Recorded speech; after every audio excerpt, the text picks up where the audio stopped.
Oi,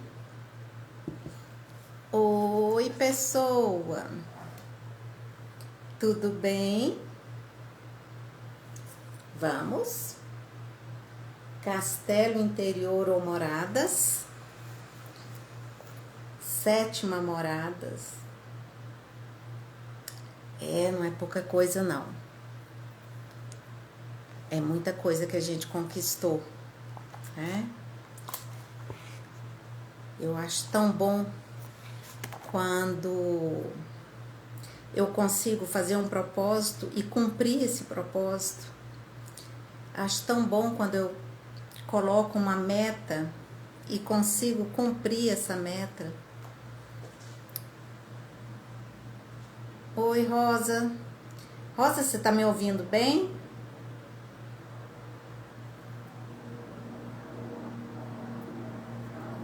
Então, é tão bom quando a gente põe uma meta e a gente consegue cumprir.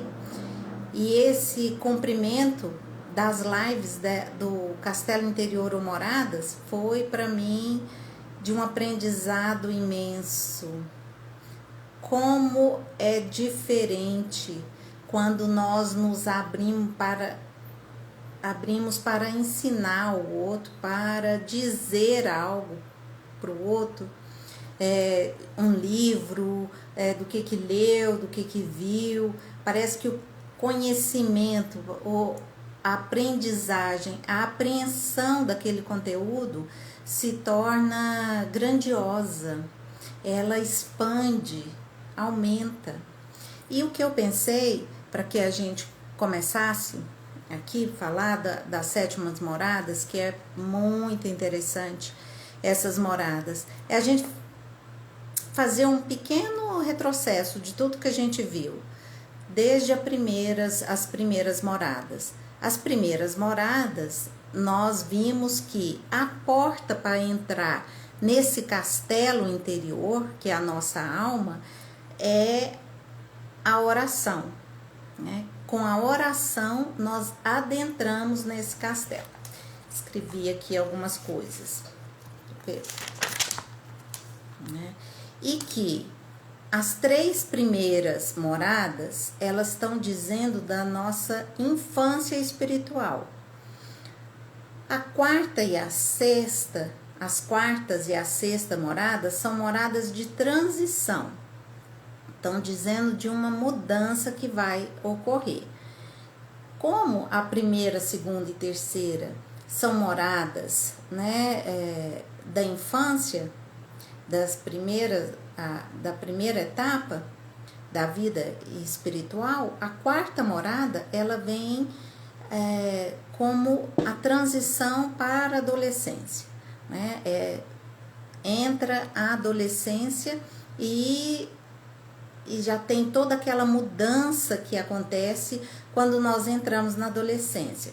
Quais mudanças são essas? O nosso corpo muda, a nossa voz muda, a nossa percepção do meio muda, o meio social se torna a fonte principal que nós queremos investir toda a nossa energia.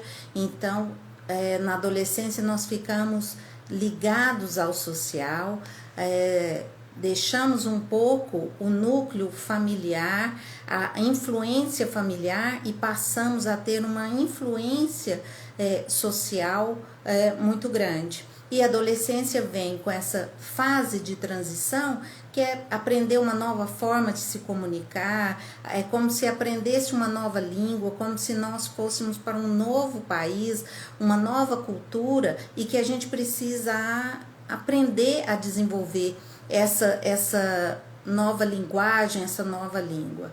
Então, as quartas moradas estão dizendo disso. As quintas moradas, nós já entramos na segunda idade da vida espiritual. Nós já entramos na vida adulta, né? Na quinta morada, a gente vai falar sobre a união da vontade, a pérola preciosa. Santa Teresa trouxe para nós aqui a pérola preciosa, aquela parábola da pérola preciosa para quintas moradas, que é quando eu encontro algo muito precioso, eu vou vendo tudo que tenho para adquirir essa pérola preciosa. Nas quintas moradas, nós unimos a nossa vontade com a vontade de Deus. Nós conseguimos ter essa união das vontades. Eu já entendi que eu preciso fazer a vontade de Deus. Eu já entendi que existe essa pérola preciosa e eu preciso conquistá-la. Fazer a vontade de Deus, submetemos em tudo a vontade de Deus. Vai e vende tudo o que tem para comprar essa pérola. Tem também a passagem de Ruth. Ruth, quando diz para sua sogra, né, Noemi, o seu povo é meu povo, o seu Deus é o meu Deus. Ela está dizendo assim, a minha vontade é ficar com você, a minha vontade é ter um relacionamento com você, e esse relacionamento eu vou ter abrindo mão de tudo aquilo que eu penso, que eu sou, que eu tenho. Então as quintas moradas são essa fase. Para entrar na sexta morada, que também é uma morada de transição, né? E ela vai falar que é como se fosse um noivado espiritual.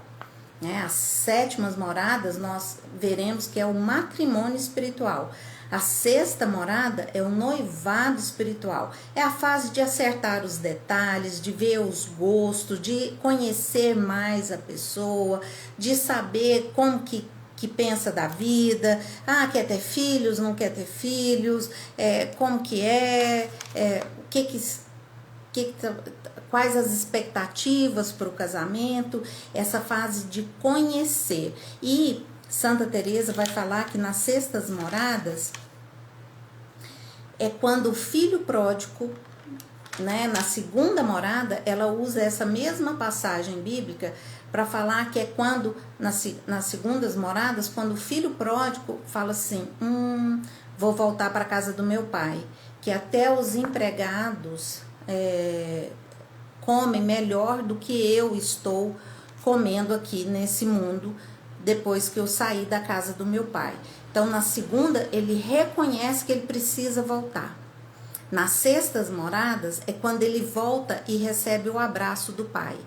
Quando ele tem aquela verdadeira contrição e arrependimento de ter deixado esse pai tão amoroso, de não ter conhecido esse pai tão amoroso, que mesmo que ele tenha feito tudo o que ele fez, ele recebe esse abraço do pai. O pai troca as vestes, dá um anel novo, faz todo um banquete para ele. E ele achando assim, nossa, se meu pai só me tratar do jeito que ele trata os funcionários dele, os empregados dele, já tá ótimo.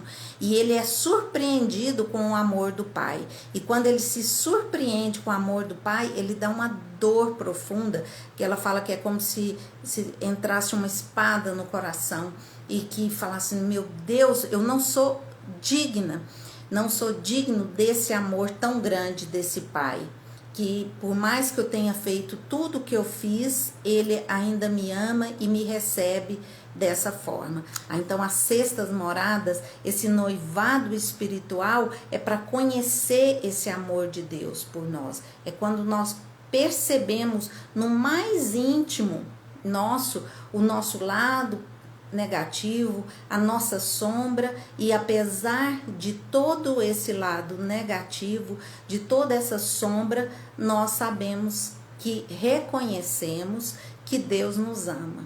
Mesmo sem merecer absolutamente nada, Deus nos ama e nos recebe assim que a gente está arrependido. E na sexta morada, ela trazendo essa imagem do filho pródigo recebendo um abraço do pai, ela vai tá dizendo, Santa Teresa vai tá dizendo que todas as vezes que nós estamos fora desse castelo, da nossa alma, quando nós colocamos a nossa atenção, a nossa energia fora de nós mesmos, nós estamos como esse filho pródigo estava, comendo lavagens, comida de porcos. E que quando nós voltamos para nós mesmos, e quando nós investimos no autoconhecimento, na vida interior, nós conseguimos ter uma alimentação espiritual que nos fortalece. E que alimentação é essa? Principalmente nós conseguimos sentir, mesmo de uma forma muito dolorosa, o amor de Deus por nós. E assim, quando nós passamos da sexta morada, Santa Teresa vai falar das sétimas moradas, o matrimônio espiritual. E as sétimas moradas são 4 capítulos. O primeiro capítulo fala assim: grandes mercês feitas por Deus às almas que entram nas sétimas moradas. Diz como, a seu parecer, há alguma diferença entre a alma e o espírito, embora seja uma só coisa, há pontos notáveis. E aqui na sétima morada, Santa Teresa vai falar: a grandeza de Deus não tem limites, tampouco tem suas obras. A grandeza de Deus não tem limites, tampouco tem as suas obras. É preciso que entendais quanto importa não haver impedimento da vossa parte, a fim de que o esposo celebre com vossa alma o matrimônio espiritual. Esse matrimônio traz consigo imensos benefícios, como veremos. Entrar nesse aposento do rei. Aqui ela vai chamar da sua majestade, que é Jesus Cristo.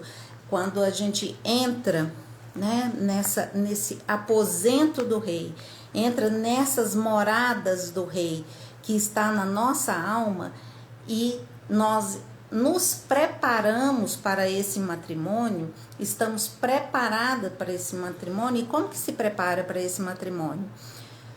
Se prepara conhecendo e querendo fazer a vontade de Deus. A primeira morada, o dom de crescimento espiritual das primeiras moradas é o temor de Deus. E em Provérbios diz que o temor de Deus é o princípio da sabedoria. E aqui nas sétimas moradas, o dom dessas moradas, das sétimas, é a sabedoria. Então, o temor de Deus é o princípio da sabedoria, indica que quando eu começo com o temor de Deus, sabendo que Deus precisa ser conhecido, porque nós só amamos aquilo que conhecemos. Nós não conseguimos amar, admirar, respeitar alguém que nós não conhecemos. Então nós precisamos conhecer a Deus, conhecer a Jesus Cristo, conhecer a nós mesmos para nós conseguirmos amar. E não tem como eu ter um amor próprio sem me conhecer. Não tem como eu falar que eu amo a Deus se eu não conheço a Deus. E Santa Teresa, parece que na terceira morada, não me lembro agora, vai dizer que, irmãs, é desatino nosso pensar que nós vamos entrar no céu sem primeiro entrar em nós mesmas. Nós precisamos entrar em nós mesmos para conhecer-nos e assim podemos acessar o céu aqui na terra que está em nossa alma. E aqui, quando ela vai falar desse matrimônio espiritual, ela está dizendo assim: não esperneia, vai, entrega a sua vontade para Deus, faça essa jornada. Nas quartas e quintas moradas, nós vimos que aquela largata feia, aquele ser quase desprezível, faz o casulo, que é o bicho da seda, faz o casulo e vai se fazendo essa mortalha para ele mesmo, sem entender direito o que está acontecendo, mas através disso, de matar a sua própria vontade, vira uma borboleta, se transforma numa borboleta, num ser rastejante e de repente numa borboleta, num ser alado. E é essa transformação que Deus quer fazer na nossa alma. Não de ficar comendo comidas de porcos, não de ficar rastejando, não de ficar querendo as coisas exteriores, buscando muito mais as criaturas do que o Criador de todas as coisas, né? Achando que o propósito na nossa vida está na criação de Deus e não no Criador. E esse matrimônio, essa descoberta, essa transformação que vai acontecendo através da oração, que a oração ela vai trazendo para nós essa vida interior, fazendo com que a gente comece a perceber cada vez mais que existe uma vida interior riquíssima em nós, né? Imagem e semelhança de Deus. Imagem e semelhança de Deus. Deus quer habitar em nós. Ele habita em nós. O batismo traz para nós essa confirmação de sermos filhos de Deus. Vou ler mais sobre o matrimônio aqui. Aqui, na última das moradas, deixa eu pôr aqui, passa-se de outra maneira. Nosso bom Deus quer tirar-lhe as escamas dos olhos. Quer que veja e entenda ao menos parte da graça que lhe faz e que se efetua de modo um tanto estranho. Introduzida nesta morada por visão intelectual, se lhe descobre a Santíssima Trindade. Deus em 3 pessoas, mediante certa maneira de representação da verdade. Primeiro, lhe vem uma inflamação do espírito, como uma nuvem de grandíssima claridade. Vê então nitidamente a distinção das divinas pessoas, por uma notícia admirável que lhe é infundida. Entende com certeza absoluta que as 3 são uma substância, um poder, um saber, um só Deus. A principal característica das terceiras moradas, das 7ª moradas, é quando nós entendemos a natureza da Santíssima Trindade. Quando nós entendemos que Deus Pai, Deus Filho e Deus Espírito Santo faz parte dessa Trindade e são uma só pessoa. Esse entendimento é alargado, né, com o pedido que vem das outras moradas de: Senhor, alarga o meu coração. Alarga o meu coração para sentir o teu amor, para conhecer a tua vontade. Aqui as 3 pessoas se lhe comunicam e falam. Imagina, as 3 pessoas da Santíssima Trindade, quando nós adentramos nesse lugar, nesse espaço da nossa alma, a Santíssima Trindade fala conosco. Aqui as 3 pessoas se lhe comunicam e falam, fazem compreender aquelas palavras do Senhor no Evangelho, dizendo que viria ele com o Pai e o Espírito Santo para morar na alma, que o ama e guarda seus mandamentos. Eu peguei aqui, que a referência que ela fala é João 14, 23, que está escrito assim: Oi, lindeza! Respondeu-lhe Jesus: Se alguém me ama, guardará a minha palavra, e meu Pai o amará, e nós viremos a ele e nele faremos nossa morada. Olha só. Respondeu-lhe Jesus. Promessa do Espírito em João 14. Se alguém me ama, guardará a minha palavra, e meu Pai o amará, e nós viremos a ele e nele faremos nossa morada.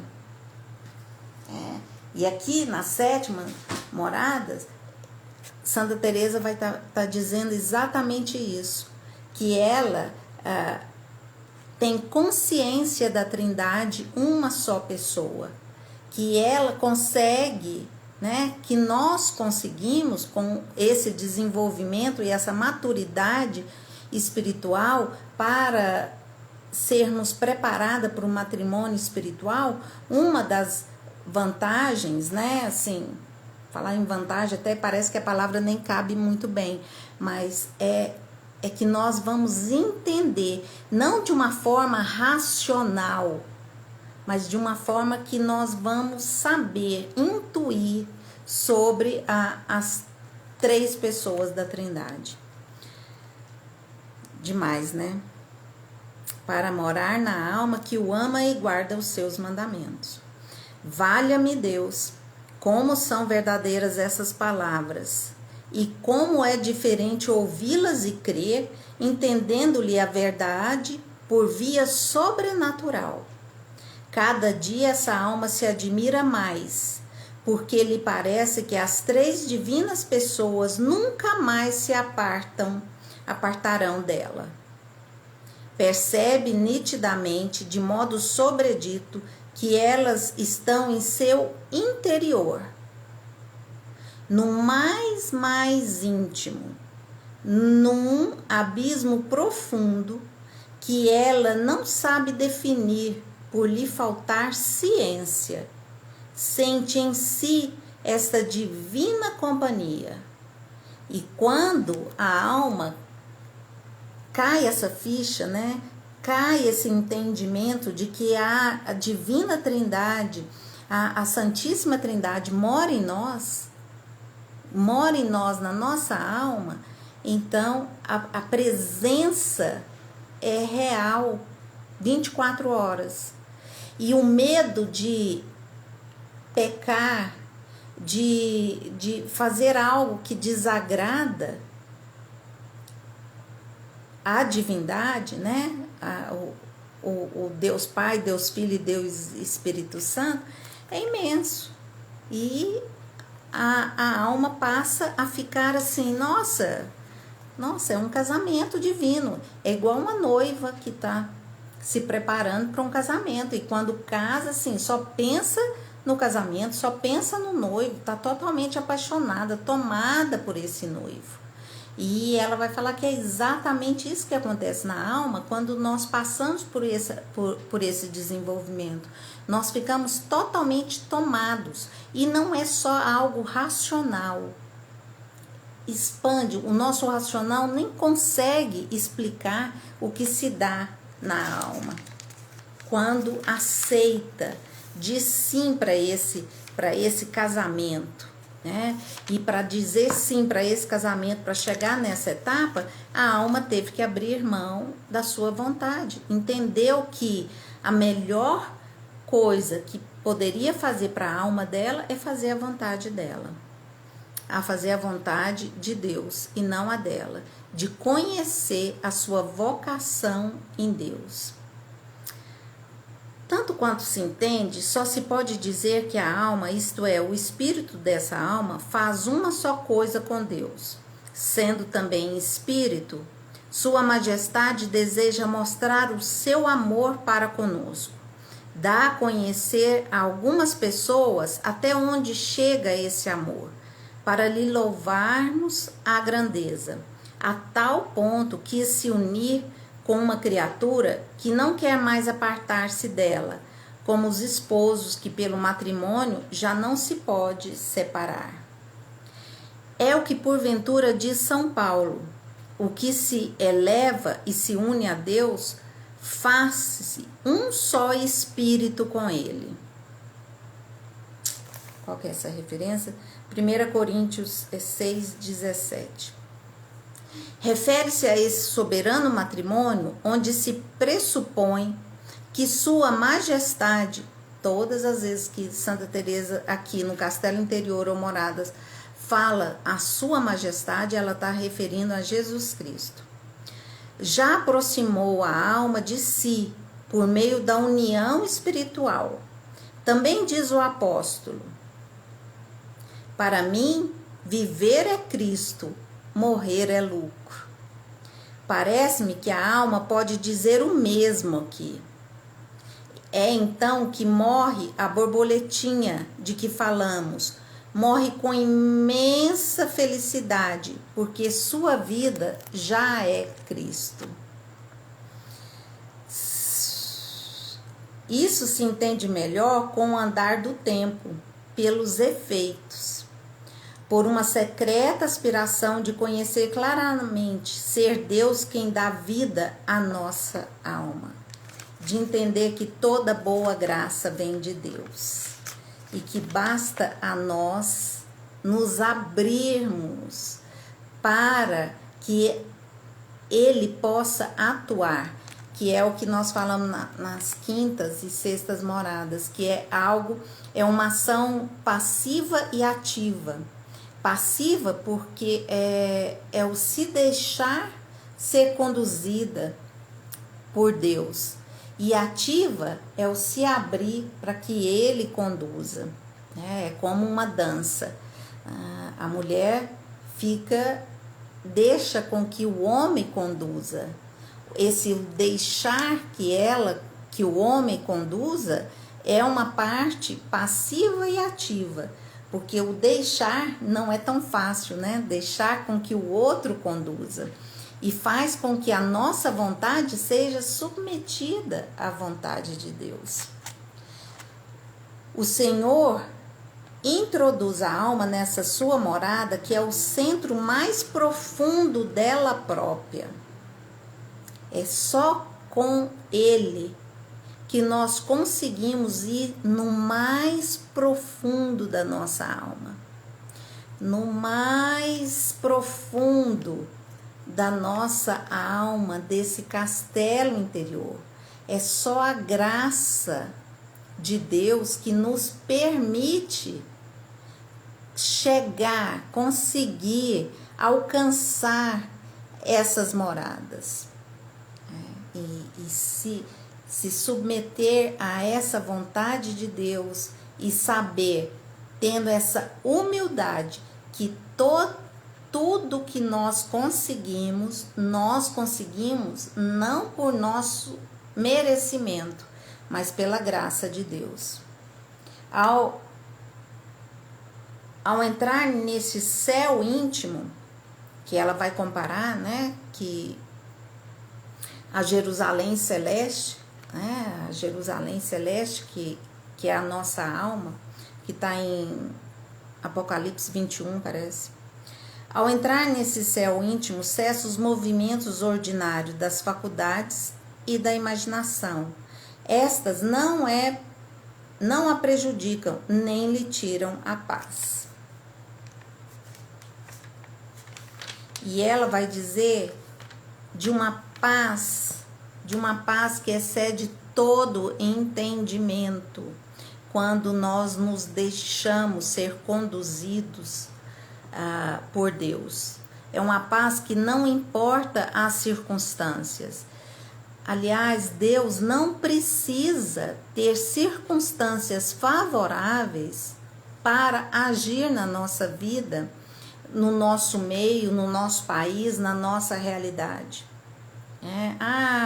Nossa, tá cheio de guerra, cheio disso, cheio de aquilo. Deus faz a situação conforme Ele quer. Lá fora pode estar um caos absoluto, né? Pode estar a confusão que esteja. Deus pode sim, através da presença dEle, da percepção da presença dEle em nós, darmos essa paz que excede todo entendimento. E aí no terceiro capítulo ela vai falar dos benefícios que essa alma encontra. Como dissemos, a nossa borboletinha já morreu, com grandíssima alegria por ter achado seu repouso. Cristo vive nela. Vejamos que vida tem. Qual a diferença de quando era ela quem vivia? Pelos efeitos, veremos se é verdadeiro o que afirmei. Tanto quanto posso entender, esses efeitos são os que se seguem. O primeiro é o esquecimento de si mesmo. Nessa morada, a alma já tem total esquecimento de si mesmo. E esse esquecimento significa esquecimento das suas necessidades, de tudo. Não tem nada que é mais importante do que Deus. Agora pensa num problema que você está vivendo. Pensa na situação que você está vivendo, que você gostaria que mudasse. Que você tem feito as suas orações, tem pedido para que essa situação mude. Agora pense, imagine se você realmente tivesse a convicção, a certeza de que Deus está presente na sua vida, de que Deus Pai te ama com amor profundo. Qual o problema que teria poder de tirar sua paz? Se o Deus, que é todo poderoso, que é o Deus Pai amoroso, te ama e está presente com você aqui e agora, qual o problema que você tem que é tão grande assim? Tão importante assim. E aí Santa Teresa vai falar que é um esquecimento de si, porque você entende que não tem nada mais importante do que Deus. Buscar em primeiro lugar o reino de Deus e a sua justiça, e todas as outras coisas vos virão por acréscimo, vos serão acrescentadas. Então, quando nós percebemos, sabemos da presença de Deus aqui e agora, Jesus Cristo é presença. Ele está aqui e agora. Quando não é uma questão da nossa inteligência, nem da nossa imaginação, nem da nossa vontade. Ultrapassa a nossa inteligência. Mas é um saber que todas as nossas células sabem que somos amadas de uma forma única, exclusiva, porque não existe ninguém igual a nós. Então, o amor que Deus tem para nós é um amor único, exclusivo, singular. E quando nós pedimos para dilatar o nosso coração, para sentir a Deus, está relacionado a saber dessa presença. A saber que, uau, Ele está presente aqui e agora. O que eu vou temer? Então, primeiro é o esquecimento de si, a ponto de parecer que não tem existência própria. Esquecer que é mais importante? Comprar um carro, comprar uma casa, comprar uma roupa, comprar isso, fazer isso, viajar, fazer aquilo outro. Isso vem por acréscimo. Mas a importância é esse relacionamento, é chegar, nossa, eu quero ficar com esse esposo. Eu quero ter esse encontro com meu esposo. Eu quero conhecer a minha alma, quero conhecer esse Deus Pai amoroso. O segundo efeito é um grande desejo de padecer, que, entretanto, não a inquieta, como em outros tempos. E o padecer aqui não significa morrer, não. Mas assim, de fazer algo, de mortificar cada vez mais a alma. Uma alma chegada a este ponto tem ânsias tão extremas de que nela se cumpra a vontade de Deus, que acha bom tudo quanto a sua majestade faz. Se lhe quiser enviar padecimento, seja bem-vindo. Se não quiser, não fica desconsolada como antes. Ela entende que ela ama a realidade. Na sétima morada é esse amor pela realidade. Porque tudo o que acontece está no controle de Deus. Tudo o que acontece é o melhor que poderia acontecer. Então essa alma entende que se ela está com doença, se tem alguma questão que está tirando, que está causando sofrimento nela, que ela padeça, mas padeça por amor a Deus, por amor a Cristo. E que se está trazendo algo que está dando satisfação, alegria, que maravilha. Que é como São Paulo fala, né? Eu aprendi a ser feliz, né? Na tristeza, na alegria, aprendi no saber que as coisas são assim, passageiras mesmo. Tem época que tem uma vida mais difícil, tem época que tem uma vida mais tranquila, mais alegre. Então, assim, o meu viver é Cristo. E se Ele está querendo isso para mim hoje, se está querendo algum tipo de enfermidade, padecimento, é o melhor que pode acontecer para mim. Porque talvez essa doença, esse padecimento, esse sofrimento vai me garantir o céu, a eternidade, de morar de vê-lo face a face no céu. Que maravilha! Né? Não tem o menor ressentimento. Outra coisa, assim, a pessoa não fica guardando ressentimento, não fica guardando mágoa, né? Não fica assim se lamentando com o que acontece. É o que eu disse, ama a realidade. A realidade é o melhor que poderia estar acontecendo. E quando a gente não acredita, tenta negar a realidade, não aceita, eu não aceito que isso aconteceu comigo, não aceito isso. Vai adiantar o quê? O que vai adiantar não aceitar? Né? Vai adiantar absolutamente nada, não vai mudar.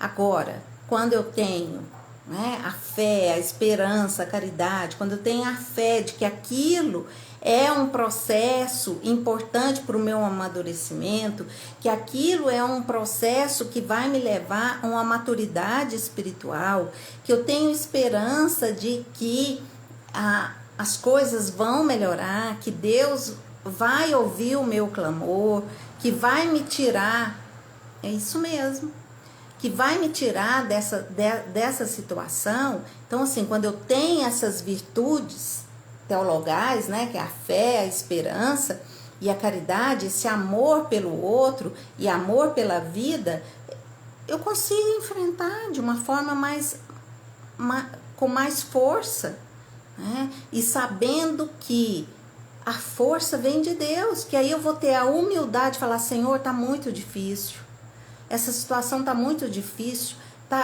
eu tô sofrendo muito, é uma dor muito grande, Senhor, me ajuda. E Santa Teresa vai falar aqui que antes esses sofrimentos ficavam dias, e que depois, quando entra, que é outro benefício dessa sétima morada, o sofrimento é rápido. Você passa por sofrimento, hora nenhuma ela fala assim, não, acabou, agora eu casei, tive um matrimônio espiritual e minha vida é ótima, não tem problema nenhum, não tem do que reclamar, assim. E ela vai falar que tem os problemas, mas a paz do coração, ela não é abalada pelos problemas. A paz do coração não se abala com as circunstâncias externas, mas vê nas circunstâncias externas uma forma de servir a Deus. Se está tendo um sofrimento, é só eu que estou sofrendo? É o outro fez alguma coisa e que me feriu, que me machucou? Então, Senhor, por amor a Ti, por caridade, por amor a Ti, eu perdoo essa pessoa, eu não guardo ressentimento, mas me ajuda a superar esse tipo de situação. Aí já muda, vou padecer esse tipo de sofrimento por amor a Ti. E aí Santa Teresinha, né, do Menino Jesus, vai na Pequena Via, vai falando que grandes obras sem amor a Deus têm pouco valor. Pequenas obras com amor, feitas por amor a Deus, têm grande poder. nossas obras é o amor que nós investimos nessas obras. Qualquer coisa que eu faça, né, tomar uma água, mas se eu pego esse copo com gratidão, com amor a Deus e tomo essa água, isso tem um peso. Tem um peso na eternidade. Agora, se eu faço no automático, sem muito perceber como, isso não tem força. E aí ela vai falar desse poder que nós temos, mesmo nessas situações de a realidade me leva a amadurecer. Então, por isso que ela não fala esse termo amar a realidade. E eu que estou dizendo da forma que eu entendi aqui, tá? Acontecerá muitas vezes fazer nosso Senhor este secreto favor em público, como deverá ser então a resposta interior. É muito fácil fazer o que digo, expressai um ato de amor ao perguntar, a exemplo de São Paulo, Senhor, o que queres que eu faça? E ela vai falar o seguinte, que tem algumas situações que Deus responde às nossas orações e responde aos nossos questionamentos de formas muito inusitadas e que nós precisamos estar atento às formas que Deus responde às nossas orações, as formas que Deus nos dá sabedoria para distinguir, discernir aquilo que é a vontade dele e o que ele quer que nós façamos. Então, e como São Paulo, né? Senhor, o que queres que eu te faça? Né? De ser uma pergunta constante em nossa vida. A diferença que distingue esta morada das demais é a seguinte: quase nunca se cura ou perturbações interiores, como havia de tempos em tempos em todas as outras. A alma está em quietude quase contínua. Tem certeza firme de que tão elevada mercê lhe vem de Deus. Não receia engano diabólico, porque os sentidos e faculdades não têm entrada aqui. Sua Majestade descobriu-se a alma e a fez entrar consigo, onde, a meu parecer, os demônios não ousarão penetrar, nem o Senhor permitirá que o façam. Todas as mercês que lhe faz aqui são sem contribuição alguma da sua parte. É tudo pela graça de Deus. É tudo graça. A não ser a entrega radical, a consagração absoluta de si a Deus. É o que nós falamos, né? Aí, no 4º capítulo, ela vai falar o seguinte: a oração serve para chegar aqui, filhas minhas. Eis a finalidade deste matrimônio espiritual, que dele nasçam obras, sempre obras. E ela vai falar assim: a gente está casando para nascer quem? Filhos? Não, obras de Deus. Salvação para o outro. Aquele que já entendeu não fica parado, né? E é importante a gente ressaltar que Jesus, quando esteve aqui, não chamou ninguém que estava parado, só chamou o trabalhador. Não foi atrás de ninguém que estava em casa sem fazer nada à toa. Chamou o pescador, chamou o cobrador de imposto, as pessoas que chegaram até ele estavam trabalhando, estavam fazendo alguma coisa, né? E aqui vai falar a mesma coisa.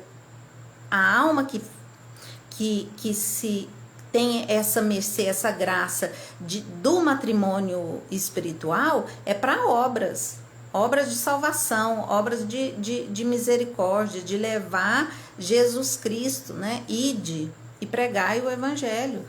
É obras de caridade com o próximo. E mais para frente vou falar uma coisa interessante. Se quer tirar proveito da oração, vá dominando a sua vontade. Assim, a oração que tem poder Não é oração assim, Senhor, faça a minha vontade, mas faça a tua vontade. Então, se quer tirar proveito da oração, domine a sua vontade. Entregue a sua vontade a Deus. Esse é o grande poder que a oração tem. Vede bem, isso tem mais importância do que você dizer, por mais que encareça. Ponde os olhos no crucificado, e tudo vos parecerá pouco. Se sua majestade nos mostrou seu amor com obras tão grandiosas e tormentos tão estupendos, como quereis contentá-lo só com palavras? Sabeis o que é ser verdadeiramente espiritual? Sabeis o que é ser verdadeiramente espiritual? É fazer-se escravo, servo de Deus, marcado com seu selo, o da cruz. Ser espiritual é deixar sua vontade ser servo, servir. Servir a quem? Ao próximo. Servir ao próximo. Deus não falou assim para amar a humanidade. Jesus não falou assim, você tem que amar a humanidade. Não, ele falou, ame o seu próximo. Porque é muito fácil falar que ama a humanidade. Eu tô tão angustiada, tão triste, tão isso, tão aquilo outro, não sei mais o que fazer, é guerra não sei aonde, é guerra não sei o que, meu Deus, minha vida tá um inferno por causa da guerra, não sei da onde, e eu não sei como ajudar. Ajuda o seu próximo, ajuda a sua família. Quem que é o próximo? É o que tá mais próximo. É esse que Jesus pediu para que a gente amasse, para que a gente servisse. E fazer a vontade de Deus é ser de santo, como meu Pai é santo, justo, santo e justo, às vezes na Bíblia tem o mesmo sentido. Ser de santo e sirva, e seja servo. Isso é a vida espiritual. A vida espiritual é servir, não é ser servido. Não é, minha vida espiritual tá ótima porque eu tenho isso, eu tenho aquilo outro. Não, a vida espiritual é obras. Ela se dá através de obras. Se dá através de oração e obras. E algo concreto. A vida espiritual está no concreto. Jesus veio em corpo. Veio em matéria. Nós somos imagem e semelhança de Deus também em corpo, porque Jesus veio a esse mundo em corpo. Existe um corpo no céu. Isso é uma profundidade. Saber o que é ser verdadeiramente espiritual é fazer escravo de Deus, marcado com seu selo, o da cruz.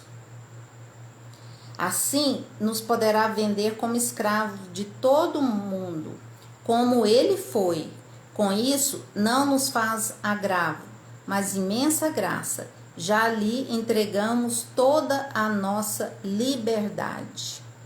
Se a isso não vos determinardes, não esperei progredir muito. A humildade é o fundamento de todo esse edifício que tem, como tenho insistido. O Senhor não quererá levantá-lo muito alto, se a humildade não for muito verdadeira. Será para o vosso próprio bem, a fim de que não venhais a dar com tudo no chão. Torna a dizer, para isso é necessário que não ponhais vosso fundamento só em rezar vocalmente e em contemplar. Se não buscardes as virtudes e não vos exercitardes nela, ficareis sempre anãs. Não é só rezar, é buscar virtude, buscar mudança. E praz a Deus que vosso mal seja só não crescer, como já sabeis, quem não cresce mingua. Acho essa frase ótima dela. tenho por impossível que o amor se resigne a ficar estacionado, se verdadeiramente existe. Tenho por impossível que o amor se resigne a ficar estacionário, se verdadeiramente existe. Quem não cresce, mingua. Já vos disse a respeito, o sossego interior em que se regozijam essas almas é o troco de muito menos sossego no exterior. E aí ela vai estar falando assim, que o sossego interno tá vendo que no externo não tá tendo muito sossego, né? No externo tá uma bagunça, né? Que ela tá falando é o troco. Então não entendi o grande erro. Não. A companhia que traz em si lhe dá forças maiores que nunca. Na realidade, aqui na terra e fora de dúvida, o que diz Davi: com os santos seremos santos. É uma referência no Salmo 17 ou 18, né? 26. Com os santos seremos santos.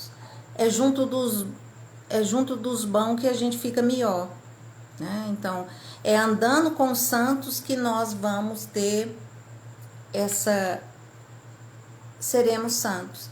Por isso que é importante a gente saber da vida dos santos, saber como que eles agiam, como que foi a conversão deles, e isso faz com que nos motive. E esse livro, Castelo Interior ou Morada de Santa Teresa, traz isso para nós. Essa didática, essa ascese que é tão necessária para o nosso crescimento. Mas um ponto importante para a gente falar é o seguinte, que ela vai deixar bem claro que não é com todas as almas que acontece exatamente dessa forma, né? Santa Teresinha mesmo, do Menino Jesus, não foi dessa forma. Ela não passou por esses graus da oração que Santa Teresa foi, mesmo que Santa Teresa foi uma mestra para ela, alguém muito importante para ela, né? Minhas irmãs, quero que procuremos alcançar este alvo.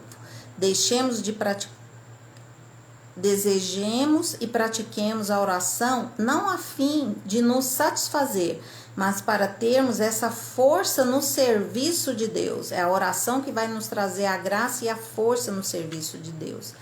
Crede-me, Marta e Maria sempre hão de andar juntas.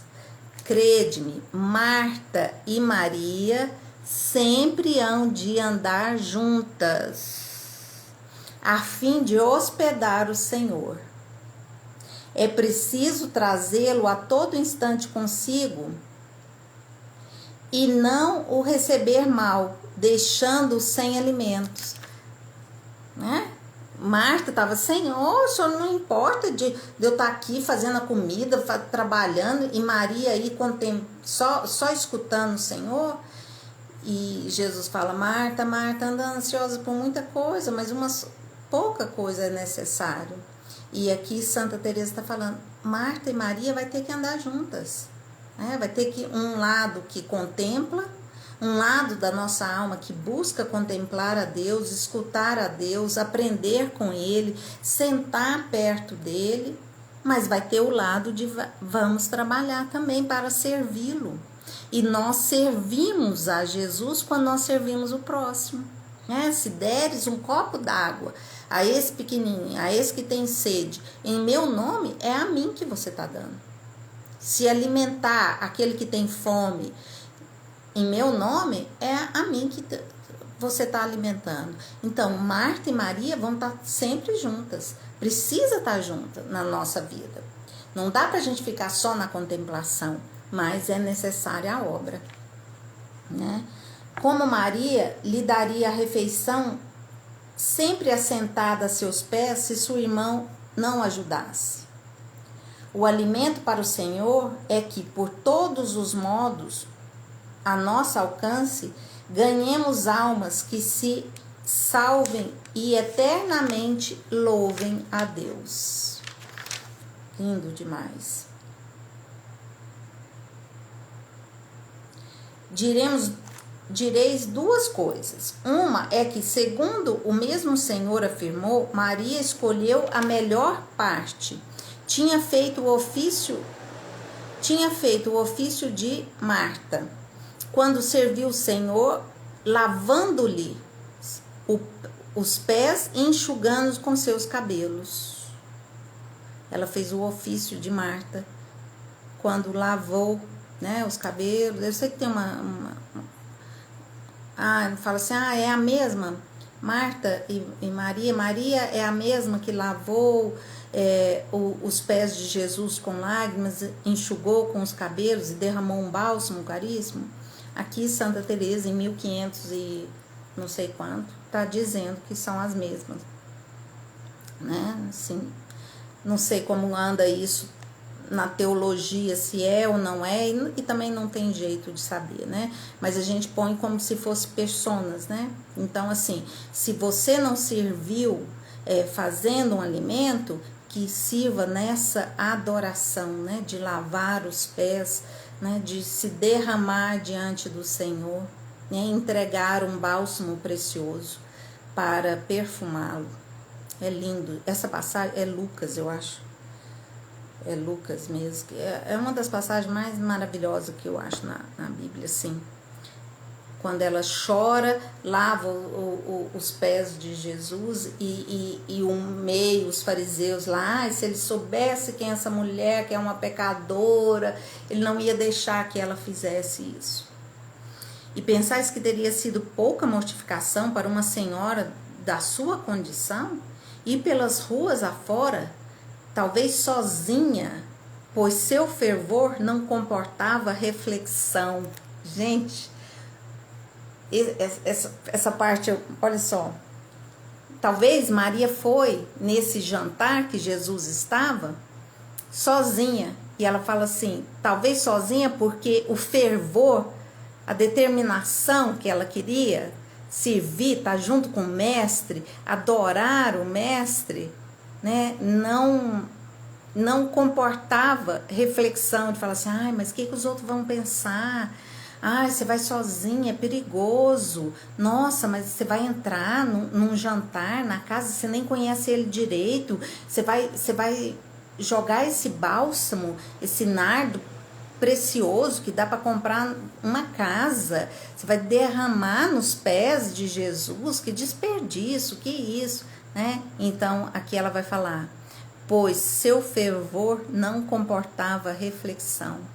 E é assim mesmo, quando a gente tem uma intuição para fazer algo, não adianta, a gente faz assim com uma força, é sozinha, não é sozinha, não pede conselho, simplesmente vai e faz, porque tem uma força assim que nos impulsiona. Eu vos digo, minhas irmãs, que Maria recebeu a melhor parte a preço de muito sofrimento e mortificações. Só o fato de ver seu mestre tão odiado já seria para ela intolerável padecimento. E que dizer da enorme angústia que sentiu na morte do Senhor? Nossa, sofreu demais. Tenho para mim que a razão de não ter recebido o martírio foi porque já o tinha passado ao ver morrer o Senhor. Está falando de Maria Madalena, né? Maria. E os anos que ainda viveu devem ter sido de terrível tormento, lembrando-se dele na sua ausência. Por isso veremos que não viveu sempre aos pés do Senhor, na felicidade da contemplação. Nossa, Maria saiu evangelizando assim a igreja, porque Santa Maria Madalena, para a igreja ortodoxa, ela é muito poderosa, porque a igreja ortodoxa, todos os primeiros, né, Jesus chamou o primeiro André, então ele é considerado Papa, todo o que foi primeiro na igreja ortodoxa tem um peso grande. E a igreja ela é linda, maravilhosa, assim, com umas cúpulas douradas, assim, não sei se são 4 cúpulas douradas. Só vi de longe, não tive o prazer de conhecê-la. Já vos disse em outra parte que algumas vezes o demônio nos inspira desejos magnânicos para deixarmos de lado ocasiões atuais de servir o nosso Senhor em obras positivas e realizáveis. Então, muitas vezes o demônio põe na nossa mente que a gente tem que fazer obras grandiosas para não ver as pequenas obras que nós podemos fazer aqui e agora e que são realizáveis. Então, põe desejos grandiosos para que a gente fique só no desejo e não faça nada. Ficando desejando coisas impossíveis.